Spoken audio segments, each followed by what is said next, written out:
Hey everyone, it's Ivan, kitbadger.com, out here for another gear review, and today talking fancy watches as well as watch bands, the Casio F95 and F105W.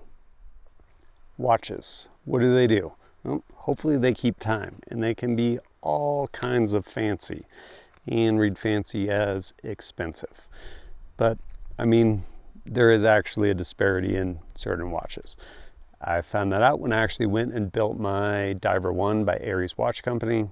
Amazing watch, pressure tested to like 1,000 meters, which is crazy. This is not that. However, this absolutely keeps time and yeah, pretty handy. So as far as, I'll give you guys a close-up in a minute. As far as the Casio watches go, I've actually owned a bunch of them, from the 95W to the 105W, as well as some of their like calculator ones, stuff like that. Kind of fun.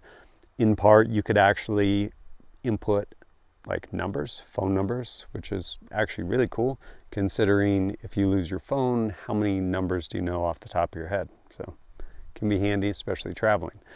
Having said that, one thing that kind of always ends up happening, Casio bands break, so it is a weak point, but also very affordable watches.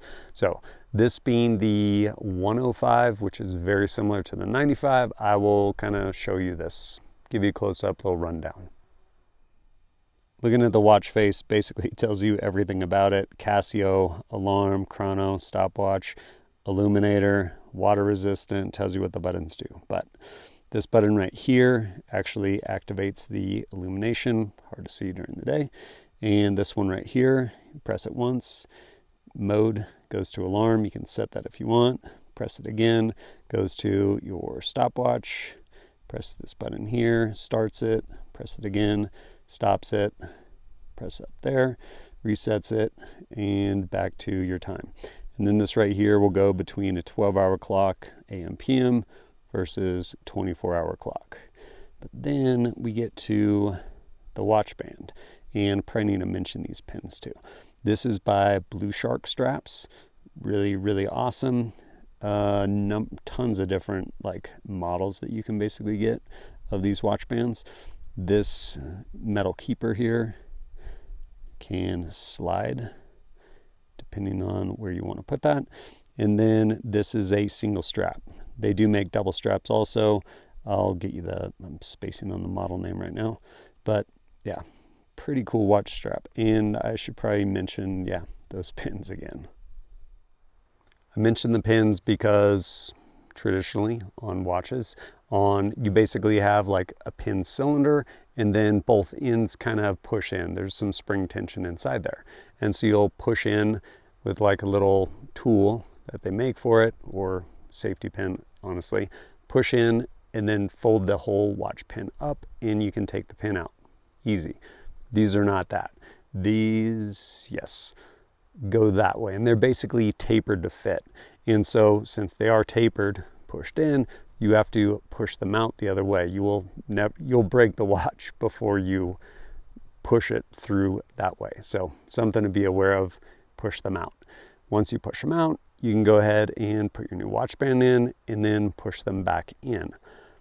I actually really like these watch bands. As I mentioned, kind of the Achilles heel of these amazing like $21 watches is actually a pretty crappy band.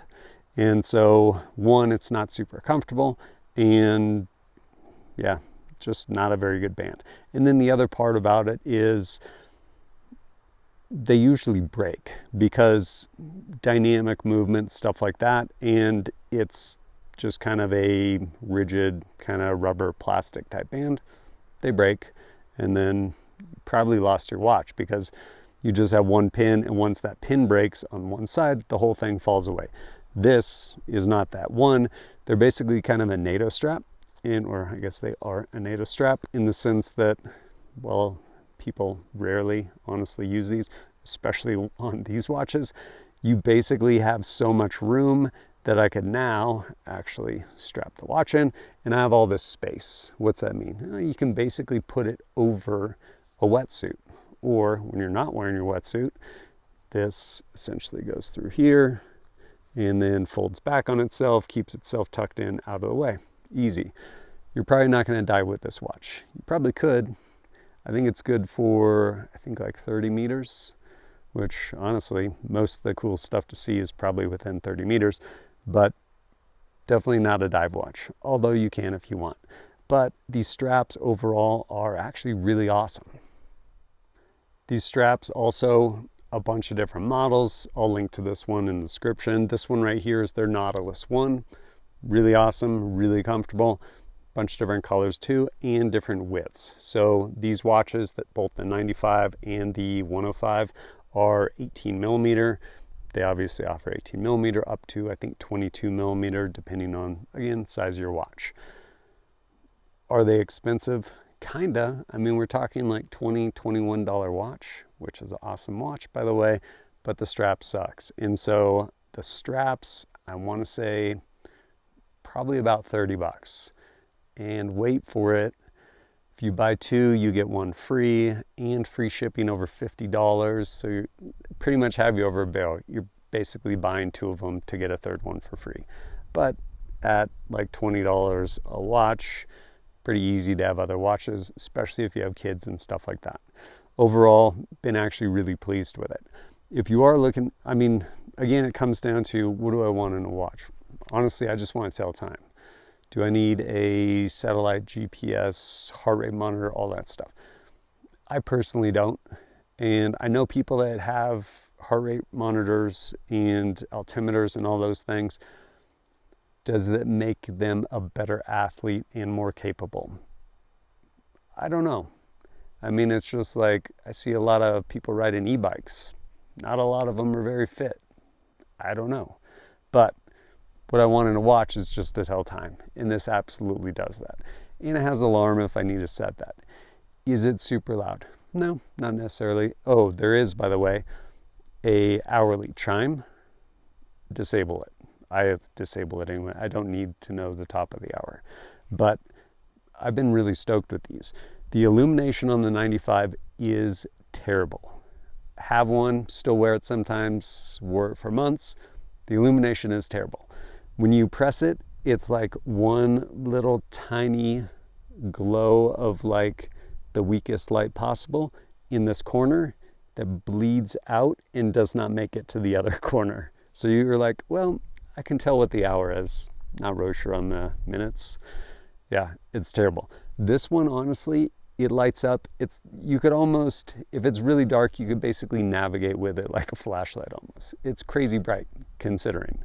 But yeah, overall, really solid watch.